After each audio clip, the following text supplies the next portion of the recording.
Alright, I apologize. I did not know my connection to the server had been broken. I am back. Give me just a few moments. We're working on getting everything pulled back up here. So, bear with me as always. You guys do a great job playing rock and roll with me when I pull out these live coverage shows. So, I'm just going to ask you to keep on rocking and rolling. Luckily, I was trying to get to a commercial break when this happened. At least, I think I was. Honestly, I hadn't been watching the meters in one spot, just in another. So, I apologize if I subjected you to several minutes of dead air. So, I'm working on getting the feed back up and running. So, easiest way to do this is to start something. So we are going to grab a commercial and start playing it, and we're going to start playing something here real quick. You can lay down if you wanna. You can run away if you wanna. You can pretend that this is totally okay if you wanna. You can play dead if you wanna. Forget what they say if you wanna. Turn your back on the country needing you right now, but I don't wanna. Alright, it appears I am back live and in color. Alright, I apologize for everything going away. We are still waiting the President Obama at the White House. Let's rejoin the Fox News audio already in progress while I look and see if I have anything new to add. Individual. Well, that's right, Martha. We had a piece of information from a U.S. government official earlier today that the local police in Baton Rouge were working on a report that there was a man with body armor and some kind of AR-type weapon. And this is what initially drew police to that area. Part of that information was confirmed in the news conference just about 50 minutes ago, that there was a report of an individual with a type of rifle behind a beauty parlor or beauty salon very early, which is what drew police to that location. What the FBI is doing now to further what's being learned on the ground is really two or threefold. Baton Rouge is of a significant enough size that they would have their own FBI people on the ground there as part of what's called an intelligence fusion center. This is something that's financed by the feds, but it's all of the federal agencies there, Homeland Security Investigations, the FBI, the ATF, the Marshal Service, and that's why you saw such a quick response to the scene today. The FBI, in this particular case, I'm told, is working to identify the suspect who was killed at the scene. One of the ways that they do that is through fingerprinting, also through the cell phone records to see who they were in contact with prior to the shooting, and then also what kind of social media footprint they have. That is something the FBI is very adept at, and they can move very quickly, and that is the kind of information that should tell police by this next news conference tomorrow a little bit more about the motivation. The White House podium what was not borne out at that news conference was early reporting that there was a crime underway, or a crime was being committed, and this is what drew the police there as a kind of ambush situation. We did not get the kind of information from that news conference that would substantiate that. ATF is also involved. My contact over there said that they are on the ground with their response team as well as canines, and their job is to understand essentially connecting the dots on the ground in terms of the kind of weapons that were used, who owned them, and how many rounds were fired, Martha. All right, Catherine, thank you very much. You're welcome. There are a number of things, thank you, Catherine, crossing that the AP reporting that police say that two persons of interest in the killing of 3 police officers are among those they're speaking to. We're going to get more on that. Also, the person's name circulating now. We'll try to get that nailed down for you as well. And we will take a quick break, be right back, and we'll go to the White House right after this. All right, they're going to commercial break, so I'm going to talk over it and until I can get to where I can grab the feed and make sure it doesn't cut in. Having acne didn't move fast enough. was always Give on me my mind. 2 seconds. So I asked her. Got it. All right. I apologize, first of all, for any dead air. I was watching meters in 3 different places, and one of them died, and I didn't see it. So, I apologize. Bear with me. We are also going to go to a commercial break because, well, I still need a drink of water. So, yes, guess what? Your host is human. So, alright. I'm just loading up a few commercials here. And we are going to go to... You know what? We're not going to go to commercial break. I got one better. Dave, I love your song. I just wish I didn't have to have it queued up so often these days. This is Dave Bray, singer, songwriter, and his recent single, Last Call. It is a memory and honor of police officers everywhere who get shot and killed in the line of duty.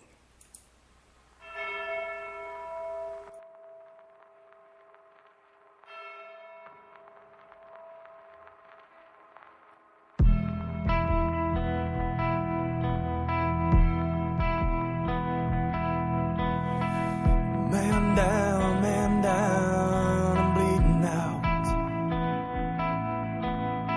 There's no time, so please hear me out. These are the last few words that I'd like to say to you all. This is my last call.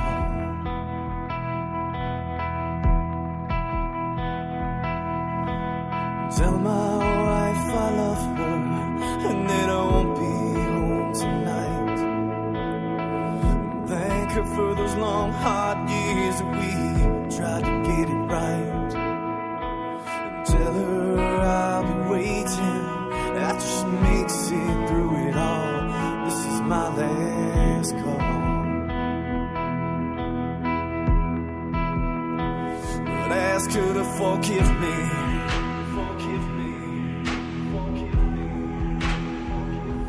Tell her I'm sorry.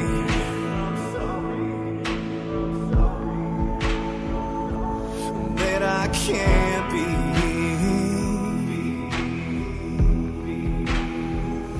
the man that she's gonna be.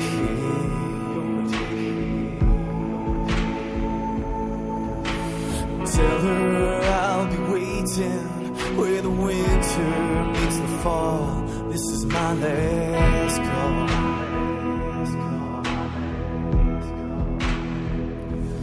Tell my children that I love them. Oh yeah, that daddy always loved them so. And tell them to hold their mother tight and to never let her go. And tell them I'll always be watching, looking over them through it all. This is my last call.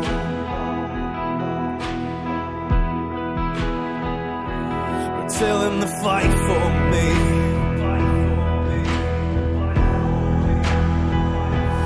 Do what's right for me.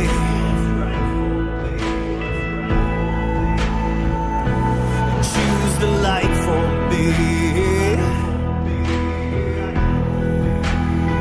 But don't ever forget me.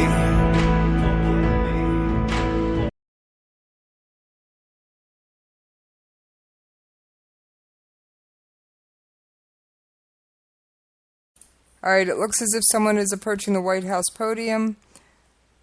Give me just a moment. Man, said to be African-American Nope. man from False Kansas alarm. City, and we just don't know all the background. We are going to There some rejoin the reports Fox floating News around audio about already his in ties to progress. different groups. We're going to try to confirm that. One bit of positive news. Shep reported earlier the Baltimore hostage situation. There was a guy in a Baltimore Burger King. That has just been resolved. The hostages, including a 7-year-old little girl, have been rescued and the suspects in custody. So just to wrap up that as we continue to focus on the Baton Rouge situation. There's also things floating around about this sovereign citizens movement and whether or not Gavin Long was part of that movement. It's identified sovereign citizens as a group that believes that federal, state, and local governments operate illegally. Was he connected to that? That is part of what we are seeing out there. And all of this, of course, will come together more clearly as we get more information on his background and his thinking, and whether or not any of this is connected to the kinds of things that we've seen unfolding on the streets recently. But clearly, he had an axe to grind with law enforcement, it appears, and he took it out on them this morning, Brad. Yeah, the facts that we know are 3 officers are dead, 1 fighting for his life in critical condition, and 2 in stable condition. And we know that there was a 911 call. We know that authorities said that they saw this man walking up and down with a rifle. It's not clear yet whether he made the call, someone else made the call, but everybody. It is one person. There's the president. As all of you know now, this morning, 3 law enforcement officers in Baton Rouge were killed in the line of duty. 3 others were wounded. 1 is still in critical condition. As of right now, we don't know the motive of the killer. We don't know whether the killer is set out to target police officers or whether he gunned them down as they responded to a call. Regardless of motive, the death of these 3 brave officers underscores the danger that police across the country confront every single day. And we as a nation have to be loud and clear that nothing justifies violence against law enforcement. Attacks on police are an attack on all of us and the rule of law that makes society possible. Earlier this afternoon, I spoke with Governor Edwards and Mayor Holden, and I offered them the full support of the federal government and reiterated my full support for law enforcement in Baton Rouge and for police officers across the country. I also spoke to the Attorney General. The FBI has already been on the scene, and through the work of all levels of government, justice will be done. Most of all, our hearts go out to the families who are grieving. Our prayers go out to the officer who's still fighting for his life. This has happened far too often, and I've spent a lot of time with law enforcement this past week. I'm surrounded by the best of the best every single day, and I know whenever this happens, wherever this happens, you feel it. Your families feel it. But what I want you to know today is the respect and the gratitude of the American people for everything that you do for us. And 5 days ago, I traveled to Dallas for the memorial service of the officers who were slain there. I said that killer would not be the last person who tries to make us turn on each other, nor will today's killer. It remains up to us to make sure that they fail. That decision is all of ours. The decision to make sure that our best selves are reflected across America, not our worst, that's up to us. We have our divisions, and they are not new. Around-the-clock news cycles and social media sometimes amplify these divisions. And I know we're about to enter a couple of weeks of conventions where our political rhetoric tends to be more overheated than usual. And that is why it is so important that everyone, regardless of race or political party or profession, regardless of what organizations you are a part of, everyone right now focus on words and actions that can unite this country rather than divide it further. We don't need inflammatory rhetoric. We don't need careless accusations thrown around to score political points or to advance an agenda. We need to temper our words and open our hearts, all of us. We need what we saw in Dallas this week, as a community came together to restore order and deepen unity and understanding. We need the kind of efforts we saw this week in meetings between community leaders and police, some of which I participated in, where I saw people of goodwill pledge to work together to reduce violence throughout all of our communities. That's what's needed right now. And it is up to all of us to make sure we are part of the solution and not part of the problem. You know, someone once wrote, a bullet need happen only once, but for peace to work, we need to be reminded of its existence again and again and again. My fellow Americans, only we can prove through words and through deeds that we will not be divided, and we're going to have to keep on doing it again and again and again. That's how this country gets united. That's how we bring people of goodwill together. Only we can prove that we have the grace and the character and the common humanity to end this kind of senseless violence, to reduce fear and mistrust within the American family, to set an example for our children. That's who we are, and that's who we always have the capacity to be. And that's the best way for us to honor the sacrifice of the brave police officers who were taken from us this morning. May God bless them and their families. May God bless the United States of America. Thank you very much. So the All right, so the president called on everyone to support the local law enforcement communities. He did not make very many political statements. Thank you for that, President Obama. With that, I am going to end this broadcast. I know this one's been a short one, but it's only been on because I felt it was important to bring you the words of the president, and my previous broadcast had crashed because I do operate in a digital environment. So I thank you all for listening in, and I will work on pulling a show together about this. I will reach out as best I can to get you information about the law enforcement community's reaction, about any officials I can make contact with who are willing to speak with me. I will reach out. And I thank everyone, and please, please, please, if you see a law enforcement officer and they're not otherwise engaged, thank them. If you get pulled over for a traffic ticket or a speeding ticket, thank the officer. Cooperate. Follow his instructions. We don't need more violence. What we need is peace. And I agree. And I have to reiterate what one of the police officers during the Baton Rouge conference said. The solution to this is not more gun control. Because as we always say, it takes a good guy with a gun to stop a bad guy with a gun. Now, I thank you all for tuning in today. I will work on getting you updates as the situation warrants. And I will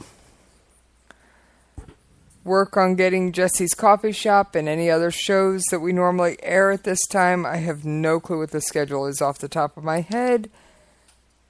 So, and if you've missed any of your favorite shows, they are available always on Spreaker.